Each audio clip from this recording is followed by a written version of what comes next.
Good day. My name is Marika Miller, and today I will be presenting a study on the impact of the CARIFORUM EU Economic Partnership Agreement, EPA, on the export operations of Gopie Investments Inc., one of Guyana's major seafood exporters. This research was conducted as part of my MBA program, and it focuses on how the EPA has affected export trends, compliance practices, and operational efficiency at the firm level.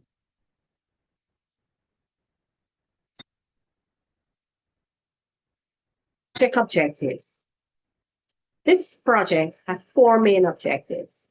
First, to analyze how manufacturers in Guyana, particularly Gopie Investments Inc., have adapted their strategies to benefit from the EPA.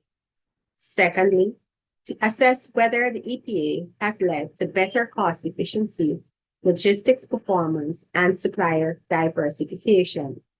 Thirdly, to identify key challenges that are limiting the full use of the EPA by firms.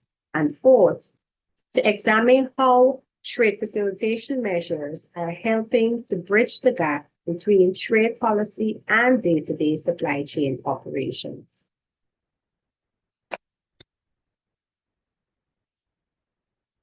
Research methodology. The study used a case study approach focusing on Gopie Investments Inc., and I collected both quantitative and qualitative data. For the qualitative part, I analyzed export data from 2022 to 2024 and compared performance before and after EPA utilization to assess changes in export volume, documentation times, and logistics cost. On the quantitative side, I conducted interviews and document analysis to explore how the company interacts with the EPA, including compliance efforts and staff perceptions. I also compared Gopie's utilization rate with that of another CARIFORUM country that had a stronger support framework. A descriptive research design was used, which allowed for a deeper look at compliance, export trends, and how preferences under the EPA are actually applied. Project outcomes.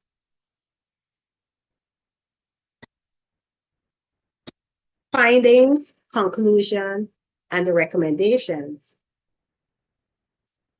Findings. The EPA has brought some measurable benefits for Gopie Investments Inc. Export volume to the EU increased by 9.7%, and logistics costs dropped by 20%, mainly due to simplified procedures. There is institutional knowledge of the EPA, but some gaps still exist, especially in harmonizing documentation like SPS certificates and HS classification. The absence of a dedicated EPA unit at the firm or national level is also a barrier to fully implement the EPA.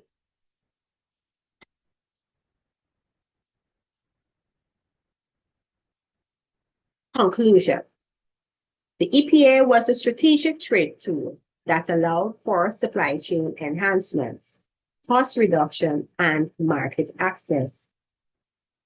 Measurable advantages were noted, such as the 20% decrease in logistics expenses and the 9.7% rise in EU export volume from EPA adoption. Utilization of EPA provisions persisted due to procedural delay, fragmented internal coordination, and a lack of structured training despite improvements. Recommendations. My recommendations are, or the research's recommendations are, to develop an audit plan, engage local and regional stakeholders, create an EPA monitoring unit, and establish exporter support mechanism.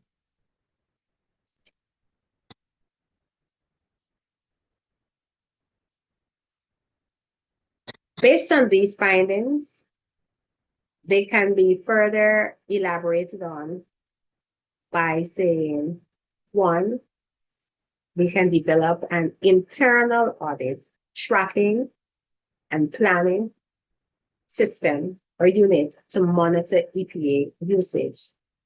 Two, we can engage more with the local and regional stakeholders to improve the understanding and coordination. By creating a dedicated EPA monitoring unit, it will offer technical support and feedback. And the fourth, by establishing a structured support for exporters, such as training and access to real-time guidance, it will help improve the use and provisions of the EPA.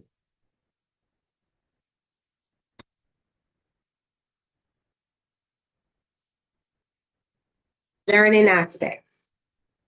This project opened up several areas for future research. For example, cross-firm and multi-year studies could provide even deeper insights into EPA utilization across Guyana. It also showed how case-based research can guide evidence-based decisions in trade operations and logistics planning. Lastly, the findings have real policy implications, particularly for the role of trade facilitation, institutional coordination, and exporter support services on their agreements like the EPA. Thank you.